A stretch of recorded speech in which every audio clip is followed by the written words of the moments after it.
আসসালামু আলাইকুম। কিভাবে মালয়েশিয়া ভিসা চেক করবেন? তো মালয়েশিয়া ভিসা চেক করার সম্পূর্ণ প্রসেস আজকের ভিডিওতে দেখিয়ে দিব।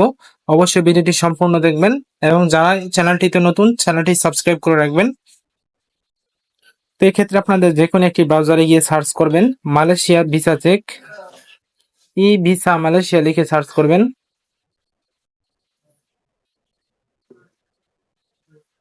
তো ই ভিসা মালয়েশিয়া লিখে সার্চ করার পর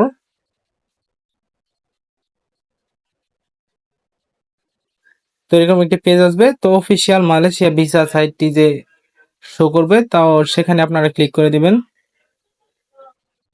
এই অফিসিয়াল মালয়েশিয়া ভিসা সাইটটিতে ক্লিক করে দিবেন। তো এখানে একটা নোটিশ আসবে, তো এটা আপনারা ক্লোজ করে দিবেন।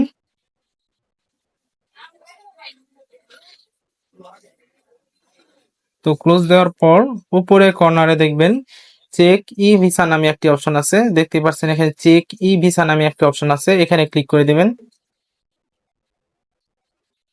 তো ক্লিক করে দেওয়ার সাথে সাথে এরকম একটি পেজ আসবে। তো এখানে আপনার কাঙ্ক্ষিত পাসপোর্ট নম্বর এবং ভিসার কর্নারে দেখবেন স্টিকার নাম্বার একটা আছে, তো সেটা পাসপোর্ট নাম্বার এবং স্টিকার নাম্বারটা দিয়ে দিবেন।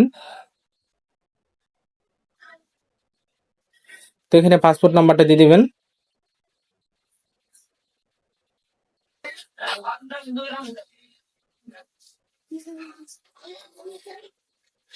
তো পাসপোর্ট নাম্বারটা দেওয়া হয়ে গেলে এখানে স্টিকার নাম্বারটা দিয়ে দিবেন। তো স্টিকার নাম্বারটা ভিসার এই যে কর্নারে কিন্তু পেয়ে যাবেন স্টিকার নাম্বারটা, এটাই হলো ভিসার স্টিকার নাম্বার। তো স্টিকার নাম্বার এবং পাসপোর্ট নাম্বারটা দিয়ে দিবেন।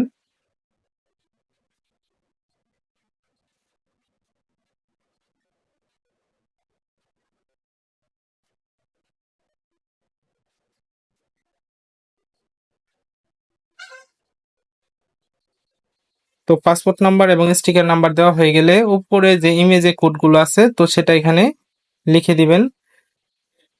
তো উপরে ইমেজের কোডগুলো এখানে লিখে দিবেন। তো লিখে দেওয়ার পর আই হ্যাভ যেখানে আছে এটা টিক চিহ্নটা উঠিয়ে দিবেন। তারপর চেক নামে একটা অপশন পাবেন নিচে, তো চেক নামে অপশনটাতে ক্লিক করে দিবেন। তো চেক সাথে সাথে ক্লিক করার পর পর কিন্তু ভিসাটার রেকর্ড ফাউন্ড দেখিয়েছে। তো এখানে কিন্তু ভিসা স্ট্যাটাস ভ্যালিড দেখাবে, যদি ভিসাটা সঠিক হয় অবশ্যই বৈধ দেখাবে। ভিসার মেয়াদটাও এখানে শো করবে এবং ভিসাটার ইস্যু জায়গাটাও কিন্তু এখানে শো করবে। তারপর application status approved passport number সহ রেফারেন্স নাম্বার সহ এখানে কিন্তু শো করবে। তো ভিসাটা যদি সঠিক হয়ে থাকে অবশ্যই ভিসা স্ট্যাটাসের জায়গায় ভ্যালিড দেখাবে, তো ভিসাটা বৈধ দেখাবে। তো এটা কিন্তু রেকর্ড ফাউন্ড দেখাইছে, তো ভিসাটা কিন্তু এটা সঠিক বৈধ। তো ভিডিওটি যাদের ভালো লাগবে অবশ্যই ভিডিওটিতে লাইক করবেন এবং চ্যানেলটি নতুন, চ্যানেলটি সাবস্ক্রাইব করে রাখবেন।